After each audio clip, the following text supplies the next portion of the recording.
Hi, this is Gina Picard. I'm the author of A Soldier's Italian Christmas, the O'Casey Brothers in Arms, #1.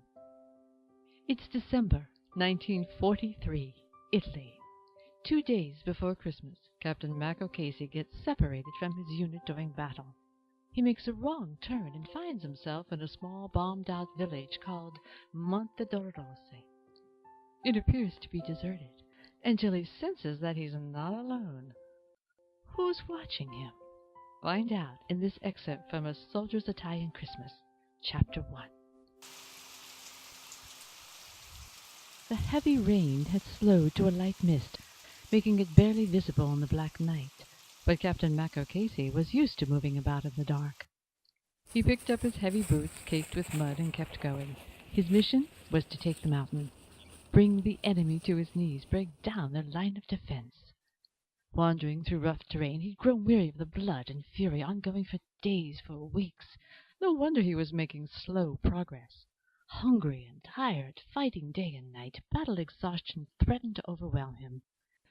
He couldn't get the dust out of his mouth or the screaming out of his head. The sound of artillery was far off in the distance. Oh, but that didn't mean there weren't snipers ready to take a shot at him. A few miles back, stray bullets had blown the lid off his canteen and put a dent in his ammo can. But he came through it unscathed. Mac grinned. His men had nicknamed him Superman, and the name stuck. Oh, he didn't feel so invincible now. He gripped his rifle harder, his finger on the trigger. He smelled the enemy, his nose telling him they'd come this way. Mac recognized the sharp odor of sulfur mixed with motor oil. He was ready to fire at anything that moved, but something stopped him. An eerie quiet settled over him, a chill seeping through his heavy clothing like a cold blade. What the hell? He stopped, scarcely breathing, and listened. A stillness settled around him like he was lost in a lover's warm embrace. Strange she should think of the closeness a woman could give a man, the subtle fragrance of her body lingering as her slender fingers soothed his brow. Oh, he couldn't shake it. He had to. Up ahead, the sky cleared, revealing a bright light shining high up on the mountain. He looked harder, tried to focus. Jesus! It was shaped like a white cross. Was he already dead? Oh, his aching feet convinced him otherwise. Come on, don't let the strange cross hypnotize you into letting down your guard. Get your ass going and secure the perimeter before the Nazis put a bullet in you. Hey, Captain, what do you make of that cross on top of the mountain? Asked the man behind him, bringing up the rear. It's an illusion, Sergeant. Mac shot back, since he had no other explanation. Take cover. The enemy could be hiding anywhere in these hills. Yes, sir, Captain. No Nazis gonna fool us with their tricks.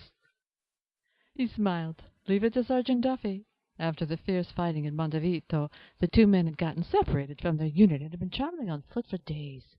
Wet, even snowing weather made it impossible for them to see where they were going. Unforgiving winds tore at their field jackets, digging the straps of their backpacks into their shoulders. But they kept heading toward the bleak line of mountain on the horizon, until they came to a small village. Here they found a church facing the town square with its steeple blown off, rambling buildings that had stood for hundreds of years riddled with bullets, apple orchards and vineyards ransacked, even an ancient Roman thermal bath, all deserted. Ain't nothing here but old ruins, Captain, said Sergeant Duffy, his voice cracking with nerves. I wouldn't be so sure of that, Sergeant, Mac said. Look over here. The captain pointed his rifle toward a poster pasted on the bullet-ridden double doors leading into a small courtyard. Even in the dark, he could make out the swastika, a sight that turned his stomach. Damn Nazis are like ants, said the sergeant, spitting into the wind. They're everywhere. Even when you think you got rid of them, they're back. It's our job to see they don't come back. That made Sergeant Duffy smile. Yes, sir. Mac worked his brain to decipher the Italian words on the poster.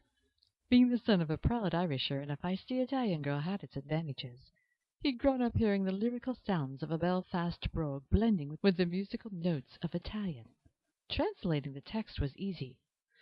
if not heart-wrenching, a reminder of the cruelty of the Nazi invaders. It says that anyone caught out after curfew will be shot on sight. He ripped down the poster.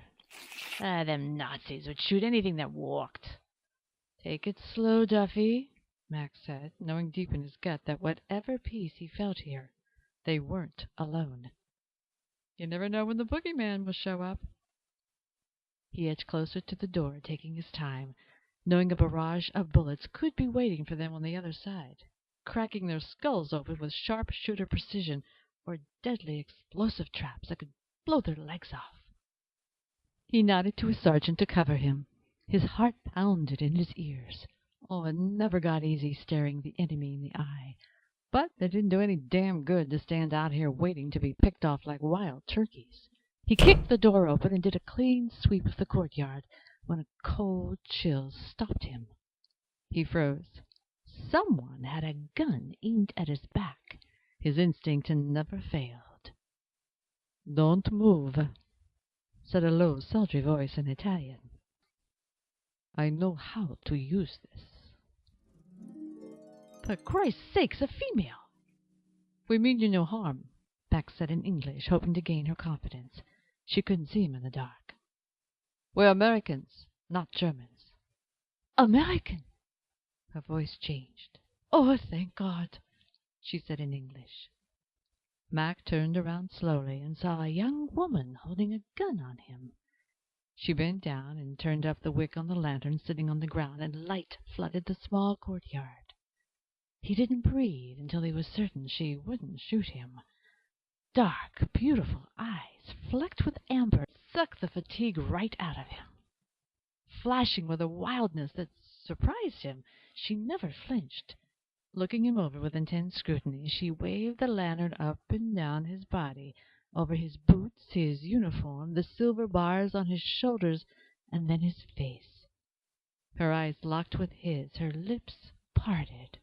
Full lips rendered her face with an exotic aura that held him transfixed.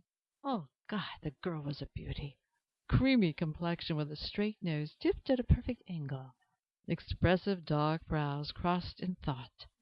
She clenched her jaw, but her gaze never wavered.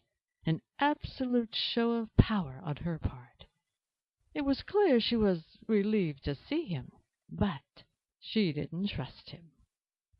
"I thought the village was deserted," he said, taking a moment to return her scrutiny. Dressed in a man's dark clothes and heavy jacket, he noticed mud clinging to her boots and the knees of her trousers with a torn cuff. A navy blue beret fit snugly over her head. Curly wisps of silky brown hair escaped onto her cheeks, making him wish he could smooth them back with his fingers. Kiss her cheek. "My sergeant and I have been walking for miles since the Nazi big guns cut us off from our unit." Satisfied he was telling the truth, she said, "Oh, we've been holed up here praying the Allies would come." As she spoke, half a dozen little boys raced out from the shadows and crowded around her. Oh, Max smiled. Round, chirp faces, black, unruly hair. They reminded him of his brothers back home in Brooklyn when they were kids. The oldest boy couldn't have been more than 10, the youngest about 3. What surprised him was how clean their hands and faces were. Most children he'd seen in Naples since landing near Salerno were dirty and barefoot. A familiar itch crawled up his backside. First, the shining cross in the sky. Now, a beautiful woman with a brood of scrappy angels. What holy place had he stumbled into? "Are you alone?"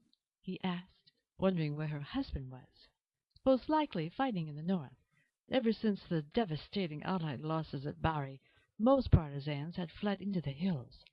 By the looks of the destruction, the village had been under attack for weeks. "No, Sister Benedetto and I stayed behind to care for the children when the town was evacuated." "You're in danger. The Germans have fortified this whole area with armed defense. Barbed wire, mines. We are never truly alone, Captain. We have God to protect us. And now the U.S. Fifth Army, Signorina." She lowered her chin, but her eyes looked directly at him. "I am called Sister Angelina."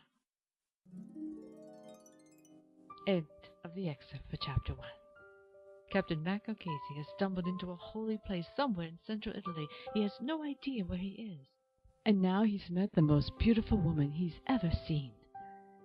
And she's a nun, Sister Angelina. What's to become of them? Find out on A Soldier's Italian Christmas. He is a U.S. Army captain about a weary soldier who has lost his faith. She is a nun, her life dedicated to God. Together, they're going to commit an act the civilized world will not tolerate. They're about to fall in love. This is Gina Bakar. Oh, and don't forget, put a little romance in your life. Read a romance novel. And why not make it A Soldier's Italian Christmas? Happy holidays, everyone. See you next time. Bye-bye.